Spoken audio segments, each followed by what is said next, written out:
সবাই? আজকে নিয়ে এলাম রুই মাছের তরকারি। রুই মাছ আর হলুদ ফুলের একটা সুন্দর কম্বিনেশন।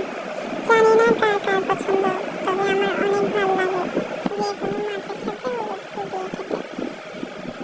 এই যে আমি মাছের প্রিপারেশন করে নিচ্ছি, ভালো মতো পেঁয়াজ মরিচ হলুদ সব সুন্দর করে কষিয়ে নিচ্ছি। কষানো যত সুন্দর রান্নার স্বাদ তত বেশি। তো আমি এই জন্য সুন্দর করে কষিয়ে নিচ্ছি যাতে রান্নাটার স্বাদ আরও দ্বিগুণ বেড়ে যায়। এরপর আমি আস্তে আস্তে এবার মাছগুলো বসিয়ে দেবো, একটা একটা করে বসিয়ে দিচ্ছি মাছ। এরপর আমার দেওয়া শেষ প্রায়। এবার মাছগুলো একটু নাড়াচাড়া করে নেব।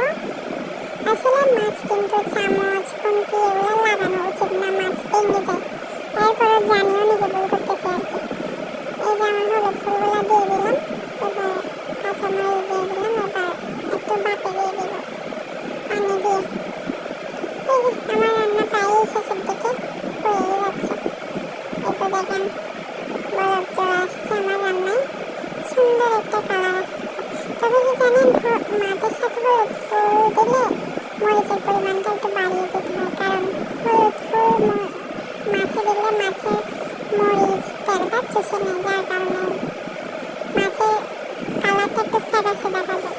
এই জন্য উচিত একটু পরিমাণটা বাড়িয়ে দেওয়া, পরে দিয়ে দেখতেও একটু সুন্দর লাগে, খেতেও ভালো লাগে, নাহলে কালারটা একটু হালকা হালকা হয়ে যায়। যে আমার ফাইনাল লুক